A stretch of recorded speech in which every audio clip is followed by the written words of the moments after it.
As the situation gets dire in the Gaza Strip, with the fuel being lacking and the territory, as well as cooking gas that many cars use here to run their cars on the streets of Gaza, we are now heading for one of the locations to get some kind of reporting using this carriage, this horse carriage that has been ever used by the population before the development of life over the past few decades. Yes, that's what we can do, what we can use under this desperate situation.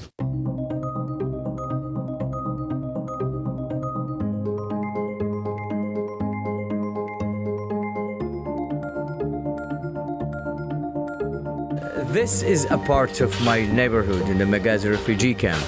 As you might see behind me, a few guys are doing some kind of a cleaning or removal of the rubble that has been caused by an Israeli strike early in January, when the Israeli troops invaded parts of Meghari. This is also another part of the destruction in my neighborhood where I live. But in this neighborhood, people just are much more than ever in terms of their number. The number is much more than before the war, because majority of the people are staying idle and don't have a chance to go out or to have jobs or to resume their works. Let's move here. Yes, this corner. For example, this is a shop where my son used to sell out some perfumes. Yes, he's a graduate, a university graduate, and has had to sell out some perfumes. One of the most notable difficulties that I have ever had during this time of war is getting supplies, essential needs for my family. During this time of war, we had limited access to goods and commodities. Only recently, there have been some kind of commercial shipments of goods and supplies to the territory that had some kind of supplies that have been lacking, like vegetables, fruit.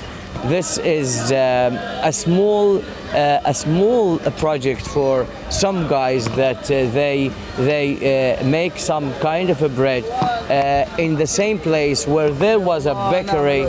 Here it was destroyed by an airstrike along with other shops back in late December. These are two batteries connected with a controller for a solar panel.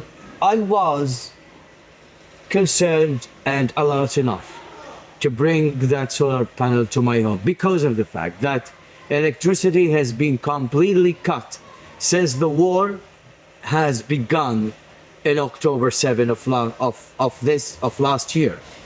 Actually, that was the reason for me to bring the solar panel, and when I managed to bring them, and I use electricity only generated by the solar panel only for the charging of my phones, playing my TV for a limited time, and listening to the news, following up on the internet using the phone, lighting my home in the dark when the evening falls.